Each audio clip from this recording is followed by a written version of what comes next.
با دستور پرزیدنت جمهوری تاجیکستان، پیشوای ملت محترم امام علی رحمان با مردم دوست و برادری جمهوری اسلامی ایران کۆماکی بشردوستانه ارسال گردید.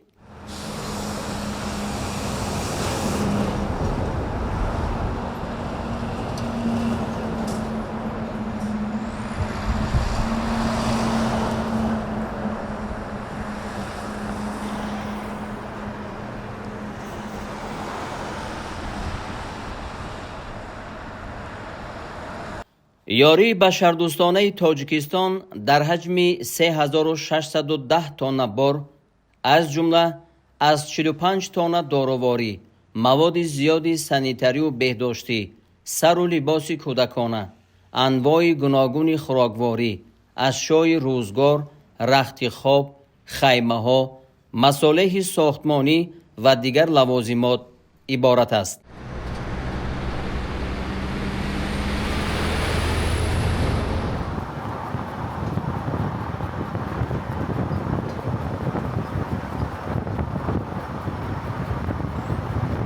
کاروان یاری بشردوستانه تاجیکستان با 110 ماشین پربار روز 18 مارس به جانب جمهوری اسلامی ایران رهسپار شد و به زودی دسترس مردم نیازمند در کشور دوست و برادر می گردد.